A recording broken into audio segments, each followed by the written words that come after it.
तो सुबह की पहली कप जो होती है चाय की वो मैं वो पी रही हूँ और मैं पूरे में।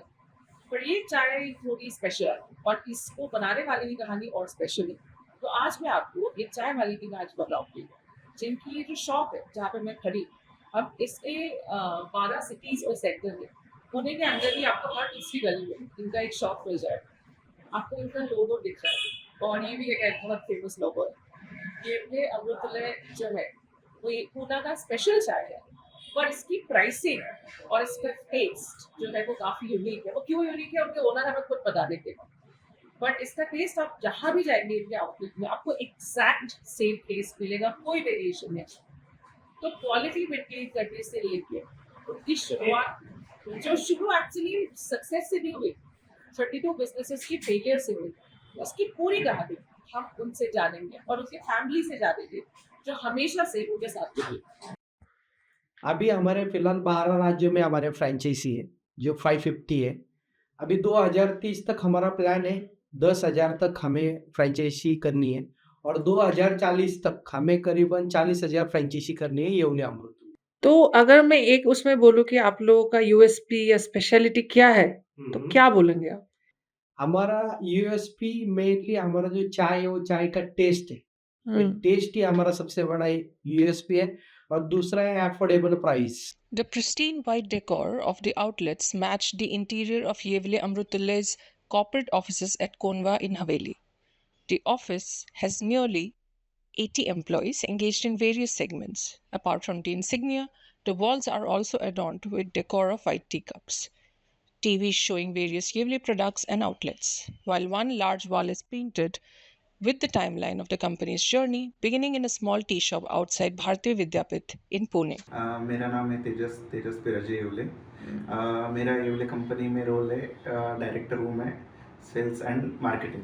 अच्छा। जो कंपनी का पूरा फ्रेंचाइजी कहाँ पे देनी है, कौन से लोकेशन पे देनी है, वो पूरा मैं देखता हूँ और वहाँ पे क्या मार्केटिंग करनी है या ब्रांड के लिए क्या फिजिबल होगा मार्केटिंग में, तो वो पूरा रोल मेरा है। तो येवले चाय मतलब आप बहुत मतलब आप कहीं भी जाएंगे पूछेंगे लोगों को पता है। तो क्या एक स्ट्रॉन्ग मार्केटिंग स्ट्रेटजी आपकी कंसिस्टेंट रही है इतने टाइम में? सबसे मेन तो इसमें मार्केटिंग स्ट्रैटेजी ऐसे नहीं कह सकते। हमारी सबसे हमारा मेन एडवांटेज है वो हमारी टेस्ट है। तो टेस्ट की वजह से हमारी जो माउथ टू माउथ पब्लिसिटी हुई है वो सबसे ज़्यादा हुई है। इसके वजह से जो हमें ग्रोथ मिली है तो हमारी वो टेस्ट की वजह से मिले।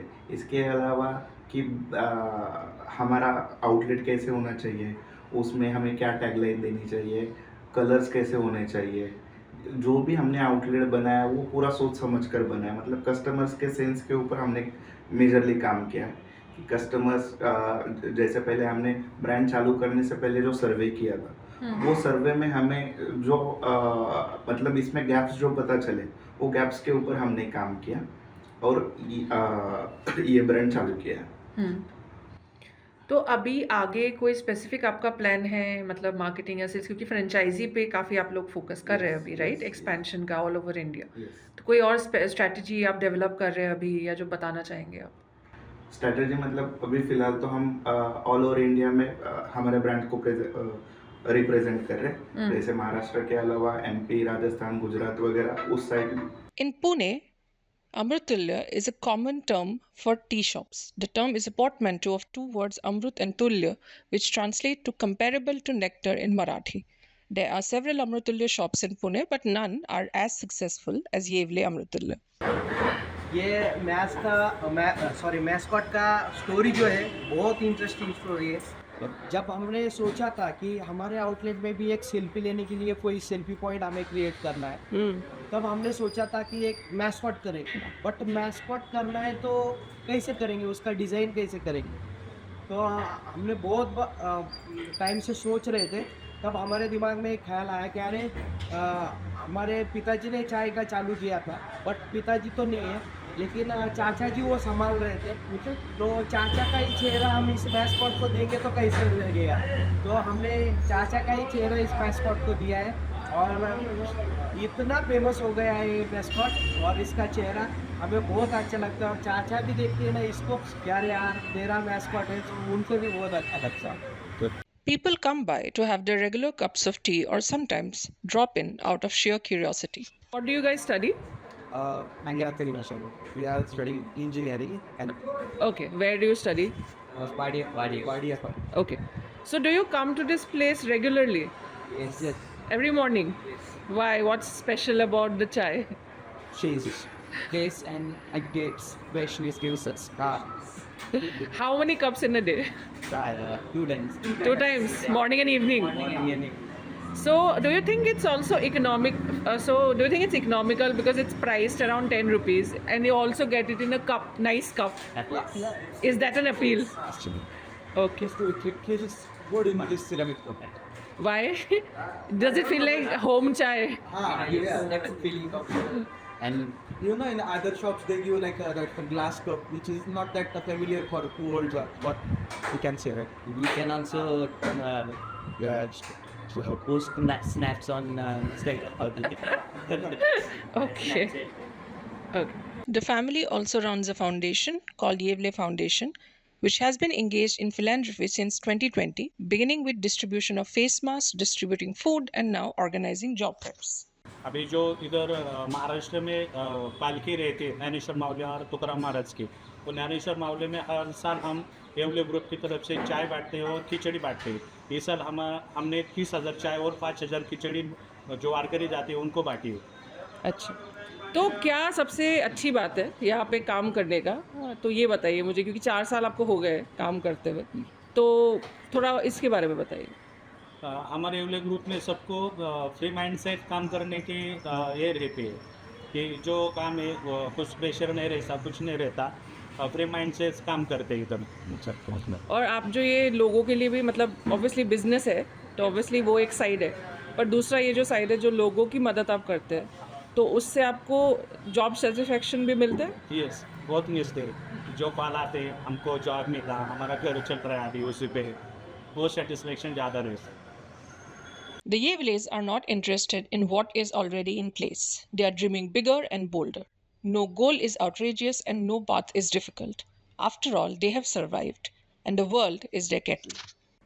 इस कंपनी में ये बोले तो पहले तो हमने एक्चुअली स्टॉल पे ये बिज़नेस स्टार्ट किया था। तो उसका स्टॉल लिया था किराए से, उसके ऊपर ये बिज़नेस चालू किया था। इसके एक्सपीरियंस के बारे में बोलेंगे तो वहाँ पे चाय बनाने वाला भी मैं था, चाय देने वाला भी मैं था, और कप धोने वाला भी मैं था। मतलब सब काम मैं ही करता था, मतलब स्टार्टिंग में। तो इसके लिए वो स्टार्टिंग में पूरा एक्सपीरियंस ये है कि पूरा नॉलेज मतलब अंदर लेवल जाके क्या होता है वो चीज़ मालूम पड़ी स्टार्टिंग कि वो चीज़ बिजनेस में बहुत ज़रूरी होती है कि आपको मालूम होना चाहिए। क्योंकि आप जैसे बड़े बड़े होते जाते लेकिन नीचे क्या हो रहा है ग्राउंड में वो आपको 100% मालूम होगा तो आप बिजनेस में बहुत आगे जा सकते हैं। इसके लिए मैंने वहाँ पे ये एक्सपीरियंस ज़्यादा किया है कि वहाँ पे मुझे पूरा एक्सपीरियंस आया कि कस्टमर से बात कैसे करना चाहिए, कस्टमर को कौन सा क्वालिटी चाहिए, कस्टमर कब धोएंगे तो उसका सिस्टम कैसा होना चाहिए। ये सब चीज़ पे फोकस करके फिर बाद में वहाँ पे मुझे इस तरह का एक्सपीरियंस आ गया। तो अब जब आप अपना जर्नी देखते हैं ना, कि जैसे आप खड़े होते थे भारतीय विद्यापीठ के बाद, आप चाय बनाते थे और सब कुछ है, और आप बोल रहे हो कि इतना इम्पोर्टेंट है कि हर एंड का पता होना चाहिए, आप उससे बहुत आगे बढ़ चुके हैं। तो अब आपको जब खुद की जर्नी आप देखते हैं ना, तो आपको क्या थॉट आता है दिमाग में? मेरे दिमाग में यही थॉट आता है कि अगर कोई भी बिजनेस आप करो तो डाउन टू अर्थ होना चाहिए, मतलब नीचे से ऊपर जाना चाहिए। आपको नीचे का पूरा मालूमात होना चाहिए। अगर आप ऊपर देखने को जाएंगे तो आप वो नहीं सक्सेस कर पाते। आप देखो आमिर बाप का बेटा रहेगा तो उसको गरीबी के कुछ मालूम नहीं रहता, लेकिन जो नीचे से ऊपर जाता है उसको पूरा मालूम रहता है कि उसका डाउनफॉल क्या है, उसको अगर कुछ प्रॉब्लम आए तो कैसे फेस करना है, तो वो सीख की जाता है, इसलिए वो स्टेबल रहता है।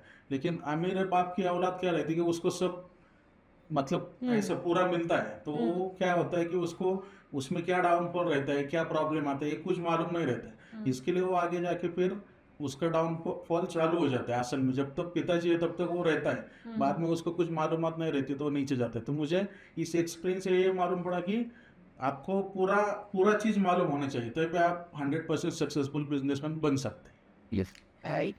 तो एक कोई क्वालिटी जो आप बोलो कि बहुत ज़रूरी है फॉर अ बिजनेसमैन जिनका कोई बैक, जो आपने अभी बोला कि कुछ लोगों का तो बैकअप होता है, कुछ लोग का तो बचपन से पैसा या बैकिंग है, जब कुछ नहीं हो तो क्या एक क्वालिटी होनी चाहिए किसी में? क्वालिटी अगर पूछेंगे आप तो मुझे लगता है कि ऑनेस्टी आपके पास होनी चाहिए। कोई भी अगर काम कर रहे हैं आप या कस्टमर को कुछ चीज़ खिला रहे हैं तो उसमें ऑनेस्टी होनी चाहिए। अगर किसी चीज़ का मतलब रॉ मटेरियल का कॉस्टिंग बढ़ गया है तो आप वो हल्के वाला बाजार में से लेके आएंगे और वो कस्टमर को खिलाएंगे तो वो चीज़ कस्टमर एक्सेप्ट नहीं करता है।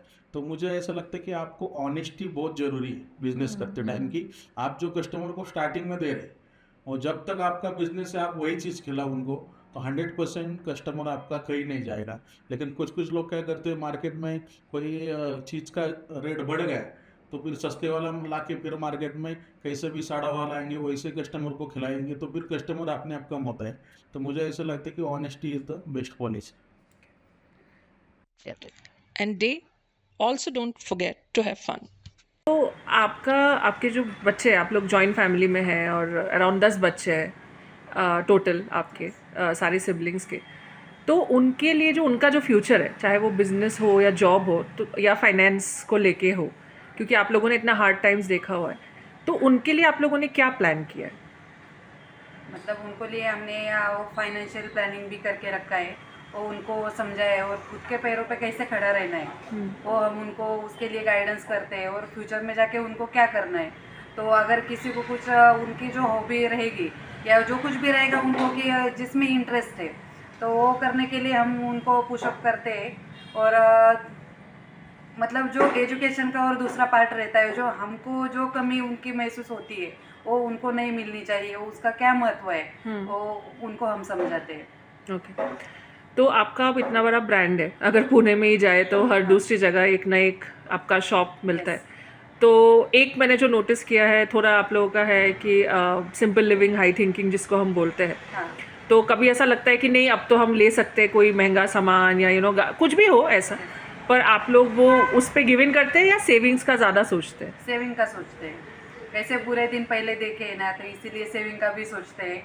और दिन का कैसे रहता है अभी जैसे है शेड्यूल वैसे आगे कैसे रहेगा ये तो कोई बता नहीं सकता, इसीलिए सेविंग का पहले सोचते हैं और बाद में जो कुछ भी लेना है उसका बाद में सोचते हैं। ओके, लास्ट बस सवाल है, तो एज अ फैमिली आप लोग क्या एक चीज़ जो है जो सब लोग साथ में करते हो डेली, और एक जो कोई ट्रिप या वो हो, ऐसा क्या चीज़ आप लोग साथ में फ़न के लिए करते हैं? मस्ती सबसे पहले घर में जो करते हो वो भगवान की आरती, वो कंपलसरी, वो हमारा टाइम फिक्स रहता है 7:30 को सुबह का, वो उसी टाइम हम सब एक साथ मिलते हैं, वो एक हमारा कंपलसरी रहता है।